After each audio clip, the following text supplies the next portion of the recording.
If there's one thing Americans can all agree on, left, right, and center, it's that everything is too damn expensive. But where the blame for the economic malaise goes is a matter of debate. Former Arizona gubernatorial candidate Kari Lake placed the blame squarely at Joe Biden's feet, tweeting, "Food, transportation, housing, and energy are the basic necessities we need to survive. Thanks to Bidenomics, we're spending an extra $11,400 annually on them." No amount of gaslighting from Joe Biden can distract from the fact that we can barely afford to keep the lights on. But Biden hit back at GOP critics, namely Colorado Congresswoman Lauren Boebert, taking credit for what his administration sees as a booming economy. Let's listen. The historic investments we're celebrating today is in Congressman Boebert's district. She's one of the leaders of this extreme mega movement. She, along with every single Republican colleague, voted against the law that made these investments in jobs possible. And that's not hyperbole, that's a fact. And then she voted to repeal key parts of this law. And she called this law a massive failure. You all know you're part of a massive failure? Tell that to the 850 Colorados that get new jobs in Pueblo and see us win thanks to this law. Tell that to the local economy that's going to benefit from these investments. This feels like one of those everybody's a little bit right and everybody's a little bit wrong ones for me. I think it's absolutely true. The CBS report that people require another $11,400 a year to feel as financially safe as they did in 2021 is absolutely true. And the Biden administration trying to gaslight people out of that reality isn't working. There are sectors in which the economy has rebounded, but if you discreetly look at some of these areas like housing costs and food costs, core costs for Americans and families, those are up, and you can't just hand wave that away. At the same time, I think it is true that Republicans do like to exploit these kinds of economic downturns and blame Democrats for them without putting forward any policies of their own that would actually ameliorate the conditions people are complaining about. Yeah, I do think Republicans should do a better job of sharing what their economic strategy would be. I just find it mind-boggling that the Biden administration, for one, has decided to trot out this term Bidenomics when people recognize that the economy is really bad, and you have polling consistently showing that voters trust Trump and pretty much any Republican candidate more than Biden on the economy. To then run on the economy is like just political strategy, like idiocy at its core. I mean, It's just really amazing. And then also the Biden administration, as you said, really downplaying Americans' concerns and not taking them seriously. I mean, for them to put out that infographic ahead of Thanksgiving where they touted the cost of Thanksgiving dinner being down this year from last year when it's still markedly more expensive than when Biden took office. It's very similar to the way they talk about inflation, right? They say, oh, inflation is down. Okay, well, inflation was at under 2% when Biden took office and then skyrocketed to 9% and is now down to 3%. So prices are still rising more quickly than they were when you took office.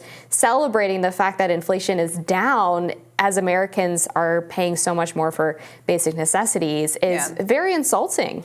Yeah, I interviewed months ago an economic expert named Fidel Kaboub, and he was explaining to me that inflation is really driven by four main sectors right now, and it's like education, healthcare, transportation, and I think food was the fourth sector. And if you think about that, that is exactly those pressure points that Americans are complaining about. The cost of cars are astronomical. A used Subarus going for like $40,000. The cost of housing is at unprecedented highs. It's considered to be appropriate to pay no more than a third of your income on housing costs. People are routinely paying 50% or more of their income on housing costs.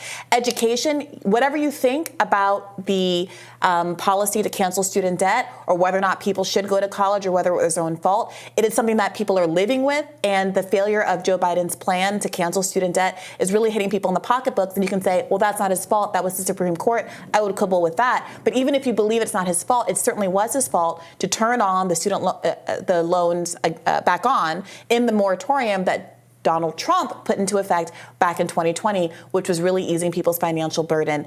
And of course, we've discussed food costs already. So at the end of the day, Biden is responsible for all of those kinds of things. Biden has to speak to those very real concerns.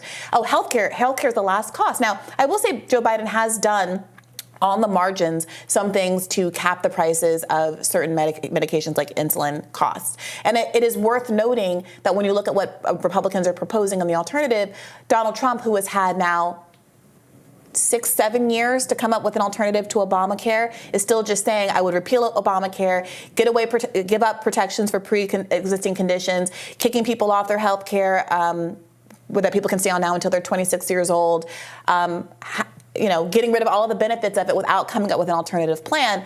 I think that's a mistake. And again, voters are going to have to see if the alternative is actually better than the status quo. But the fundamental criticism that Biden hasn't done enough on those 4 areas, I think, is very legitimate. Yeah, I mean, I was on Obamacare for a bit when I was an independent contractor, and it's stunningly expensive. It is expensive. Especially as a young, single, healthy person at the time, it was insane how much I was paying in premiums for relatively poor health insurance compared to, so growing up, my dad was in a union, so we had great health insurance. And of course, that was grandfathered in thanks to some Republican negotiation, mind you, during the whole Obamacare debate. And so we were lucky to have that. But a lot of people lost their plans and had to go into the exchange and got comparatively worse health care as a result. I 100% agree. The Republicans have a huge opportunity on this issue that they have not taken.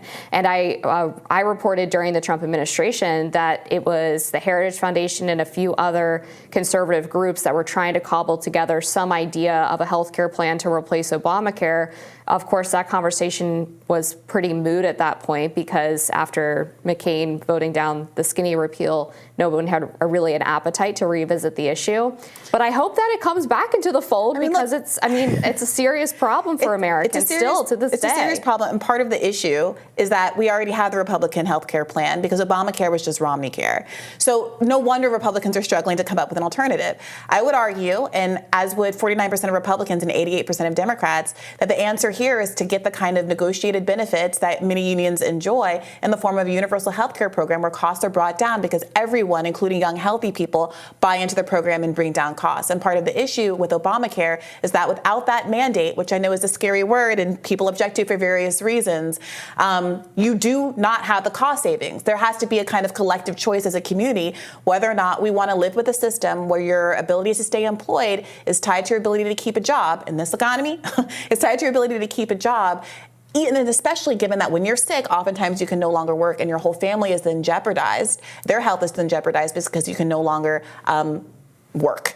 Is that the kind of system that we want to have, or do we think that some things should be outside of the profit motive? And one of those is whether or not you, as an American citizen, can get treatment for a debilitating, perhaps deadly disease when you're sick, regardless if you're too poor to afford treatment. Yeah, and just to bring this conversation back around to the Bidenomics and the economy, to your point about the issue with jobs right now, one of the other really slap in the face thing that I think the Biden administration has done is take credit for all of the jobs that returned after the pandemic and say that Biden created them as a part of Bidenomics. And it's just another constant source of frustration for me to see how they routinely try to take credit for what couldn't even be considered victories because it was just the economy naturally returning to its pre-COVID state.